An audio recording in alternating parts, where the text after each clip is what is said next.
Hi, I'm Jen, and today I'm going to be going over the Skin Classic machine that I have in my office that I use to take away skin irregularities. And I'm going to treat one on myself today to show you what it's like to go through the whole process. If you can see, there's a little flat hyperpigmentation area that's been on my forehead for about a year and a half now, just popped up. I didn't wear sunscreen regularly until like my mid-30s, so I expect to see a couple more of these, but I can get rid of it. So I have this great little cheat sheet that shows me how to set the machine and which attachment to use for each of the different irregularities that I can treat.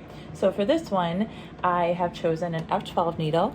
Each service is done with its own sterile needle.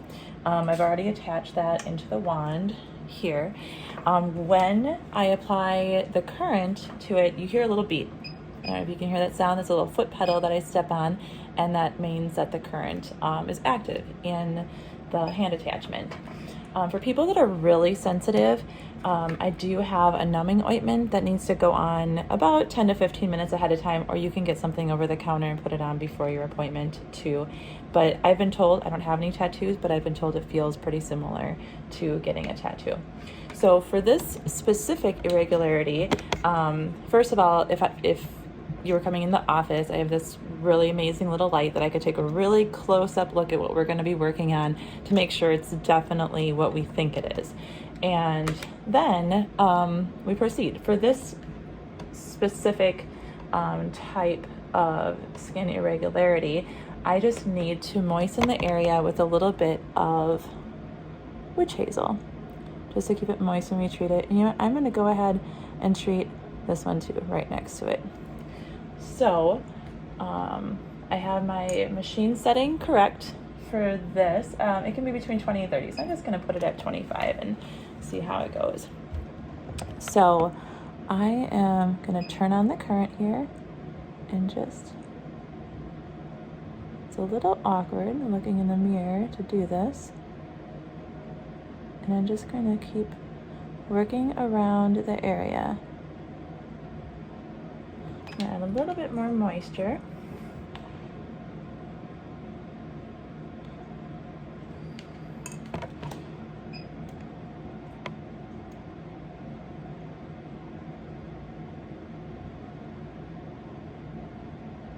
So I'm just gonna try to keep going and touch each section. And honestly, this is not painful.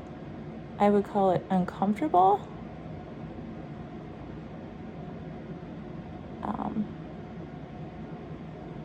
But definitely not painful. Okay, and that would be that spot. I am going to reapply some here. This witch hazel dries out pretty darn fast.